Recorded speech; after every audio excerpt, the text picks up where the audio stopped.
बिस्मिल्लाहिर्रहमानिर्रहीम। अस्सलाम वालेकुम। इस्लामिक बात 9 पर आने वाले मोहतरम नाजरीन को खुश आमदीद। हातम ताई कोई अफसानवी कहानी का किरदार नहीं बल्कि हकीकी तारीखी शख्सियत है जो 6ठी सदी ईस्वी में यमन के कबीले का सरदार था। हातम का पूरा नाम हातिम बिन अब्दुल्ला बिन सईद इब्ने अजमल ताई था। हातिम की मां निहायत ही दौलतमंद और सखी खातून थी, जिनकी वफात के बाद हातिम के भाइयों ने इसका माल रोक लिया और हातिम पर बेशुमार जुल्म ढाए। हातिम को सखावत विरासत में मिली थी। यही वजह थी कि वो जवान होकर निहायत ही सखी शख्स साबित हुआ। हातिम ने सखावत में इस कदर मुबालगा किया कि जब वो बचपन में दादा के पास रहा करता था, उस वक्त वो अपना खाना लेकर बाहर निकल जाता। अगर कोई मिल जाता तो साथ मिलकर खा लेता, वरना खाना ना खाता। यूं हातिम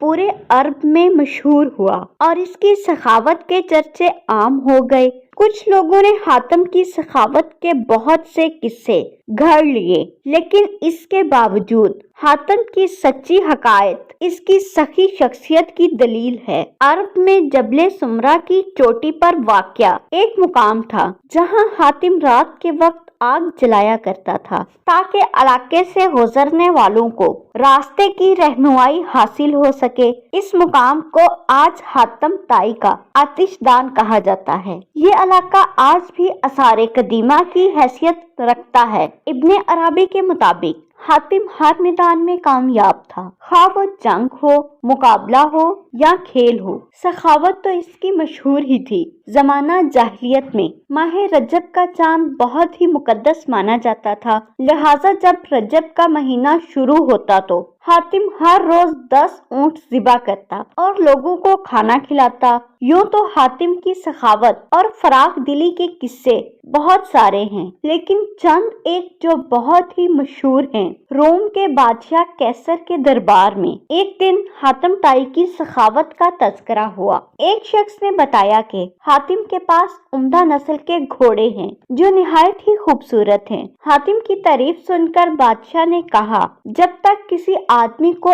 आजमाया ना जाए उस वक्त तक उसके बारे में कोई राय कायम करना अकल के खिलाफ है। बादशाह ने कहा, जाओ और हातिम की सखावत के बारे में हमें मालूमात फराहम करो। इससे कोई ऐसी चीज तलब करो जो इसकी नजर में सबसे ज्यादा कीमती है। दरबारी ने कहा कि हातिम के लिए सबसे ज्यादा अजीज और कीमती इसका तेज रफ्तार घोड़ा है। लिहाजा बादशाह ने ये हुक्म दिया कि हातिम से इसका घोड़ा मांगो और मेरे पास ले आओ। लिहाजा वजीर के दरबारी कई मंजिलें तय करते हुए रात के वक्त हातिम ताई के घर पहुँचे। जब वो वहाँ पहुँचे तो मूसलाधार बारिश शुरू हो गई। ऐसे खराब मौसम में घर से निकलना निहायत ही मुश्किल था। लिहाजा मेहमानों के खाने का इंतजाम करने के लिए हातिम ने अपने घोड़े को ही ज़िबा कर दिया और दस्तरखान पर लजीज भुना हुआ गोश्त पेश किया। सुबह के वक्त जब बारिश थमी तो इन वजीरों ने कहा कि हमारे बादशाह के सामने आपके घोड़े की बहुत तारीफ की गई। बादशाह चाहते हैं कि आप अपना घोड़ा बादशाह की खिदमत में बतौर नजराना पेश कर दें। वजीर की बात सुनकर हातिम निहायत ही अफसोस के साथ कहने लगा कि वो घोड़ा तो मैंने आपको रात खिला दिया। वजीर ने कहा, हमारे बादशाह के सामने आपके घोड़े की बहुत तारीफ की गई थी। ये बात अगर बादशाह सुनेगा तो वो आपकी सखावत का भी कायल हो जाएगा। इस वाक़ये के बाद बादशाह ना सिर्फ आपकी सखावत का कायल हो गया बल्कि इन्होंने आपको इनाम इकराम से भी नवाजा। ये था हातिम ताई का एक छोटा सा वाक़या। मजीद दिलचस्प और ईमान अफरोज वाक़यात देखने के लिए हमारे चैनल को सब्सक्राइब करें। शुक्रिया।